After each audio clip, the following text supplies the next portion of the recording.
I'm Sarah. If you're new to our channel, my husband Matt and I run a laser engraving business right in our basement, personalizing gifts as well as practicing the homesteading lifestyle. Today I'm sharing a video with you on how I'm making one of my favorite meals, chicken enchiladas. Typically we use some great big chickens, but we have butchering coming up in 1 week and we have eaten our way through all of our chicken for the year. So until butchering, Matt picked up some chicken breasts so that we have some chicken in the meantime, and I have 2 breasts boiling on the stove behind me. Any way you want to cook the chicken is just fine. If you're new here, you may not have realized yet that I cook a little different than most people do. I don't worry about having the ingredients I need. I just make do with what I have. Yeah, I have my go-to favorites, and one of my go-to favorite meals is chicken enchiladas. But guess what? I'm out of one of the main ingredients. So don't worry, I'll figure something out. What you will need for your chicken enchiladas: 3 chicken breasts will feed my family of 6. Tortillas, mozzarella cheese, onion, your favorite enchilada sauce, topping. Before I get too far into making my enchiladas, I want to turn on my oven. I'm going to preheat it to 375 degrees.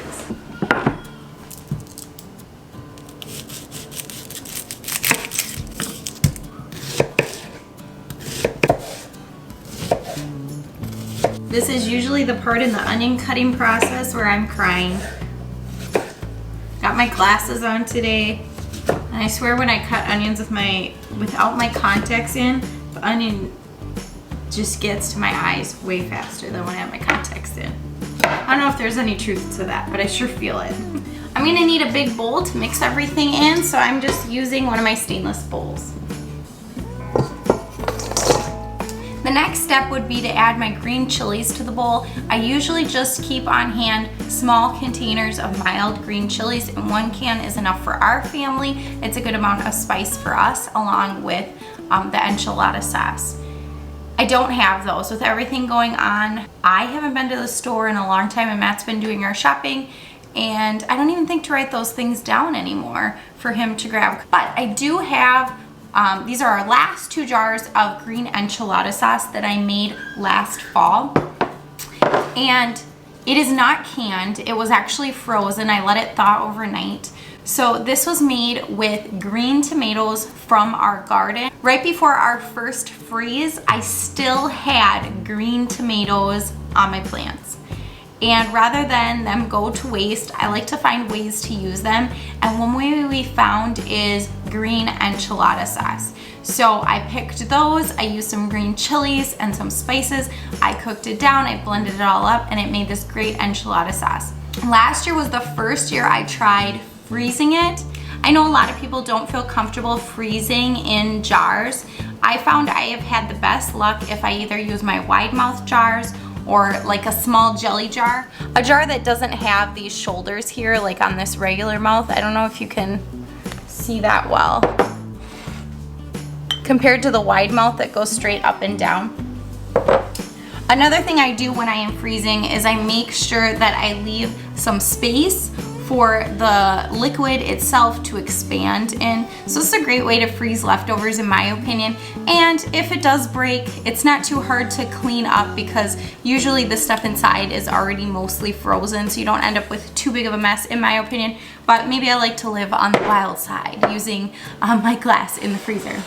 So I'm gonna use this little one as my green chilies in my mix. If you have green chilies, great, go ahead and use that. So I put some of my thinner liquid in this jar that I'm gonna use for my enchilada topping. I've got some of the thicker stuff left in here. That's gonna be for my green chilies, my pretend ones. Next, it is time to add my mozzarella cheese. If you don't have mozzarella, again, use whatever you've got. I'm gonna add about 4 cups of the mozzarella cheese to my stainless bowl. I'm gonna leave the remainder of the cheese out because I need some for the top of my enchiladas. Using a spoon, I am stirring up my mixture. I still need to add my chicken. Again, I'm just boiling my chicken today. To be sure it's cooked, I wanna make sure the middle is about 160 degrees.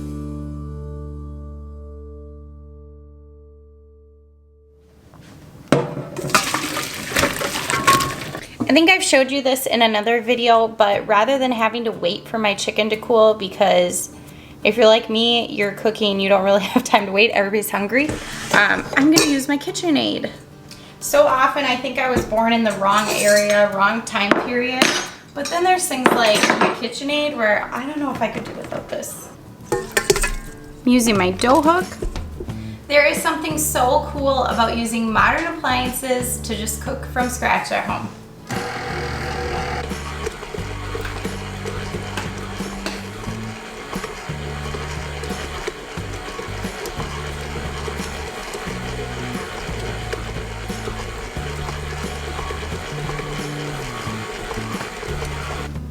All right, so my chicken is done. I'm gonna go ahead and add it to that mixture we made.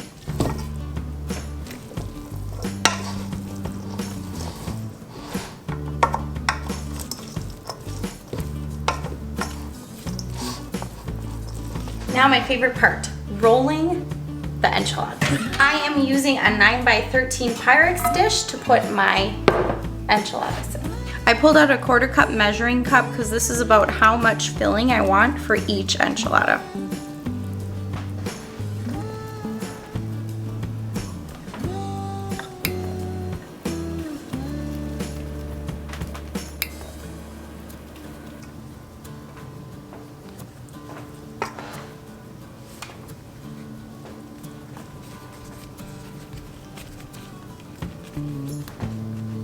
So I got my pan full of enchiladas and I ended up having just enough of the mixture to make 2 more. If there's extra, I can throw them in a pan, throw them in the oven, that's fine. Or if I have somebody like my 1-year-old who needs to eat right now, these are perfect to throw in the microwave, heat up for him so he can eat a little earlier.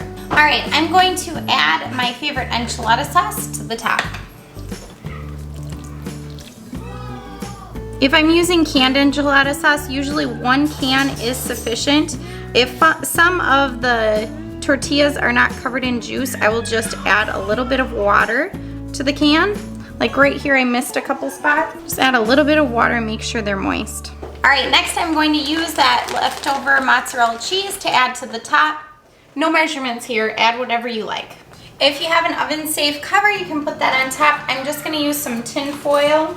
I put my enchiladas in my already preheated oven at 375 degrees and I'm gonna leave them there for about 45 minutes to an hour.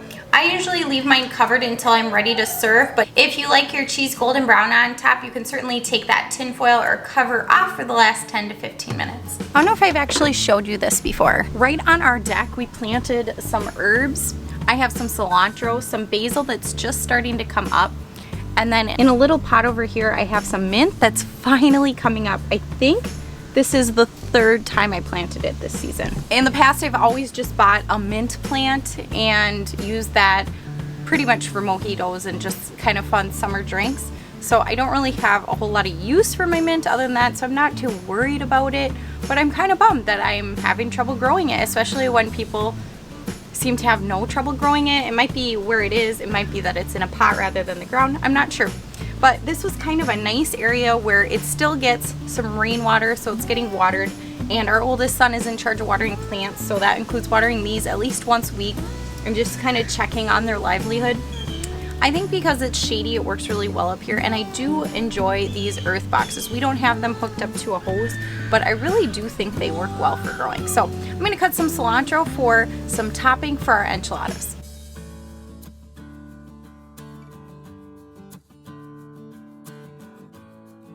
Hi everyone, Mary. She's back! I recruited some help. Often in the kitchen, I get a lot of help. We making supper. You're gonna make supper? Yeah, with Mom. What are we making? Those. Burritos? That's a really good guess. Why did you think we were making burritos? Cause we know that. You just knew it? Mhm. Did you see the tortillas out? Yeah, like Yeah. that. Yeah. Oh, there's one done for Eli on the counter cooling down. I cooked his in the microwave so he can eat right away. Mom, you can copy. Oh, go ahead. Yeah. It's gonna be so good. Yes and no. Even some for me and some you. There'll be some for them? I don't know if we have that many enchiladas. Yeah. We're making enchiladas today.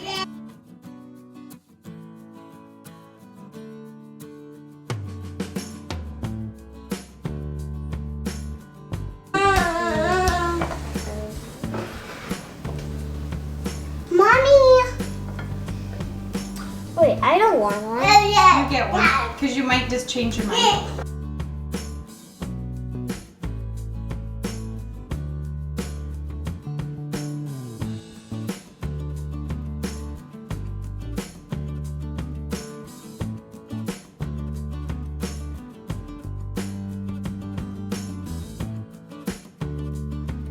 First plate is ready. This one is Eli's that was cooked in the microwave. The rest of ours are almost done though.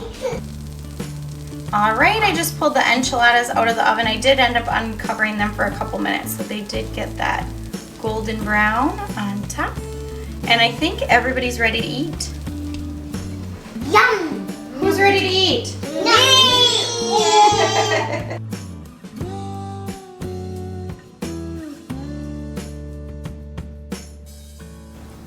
How is it, Dad? I haven't tried it yet. I'm waiting for you. Oh.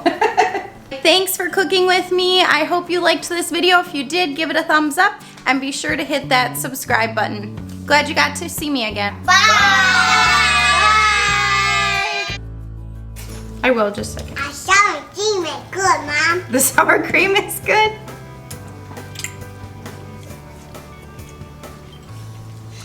That's pretty good.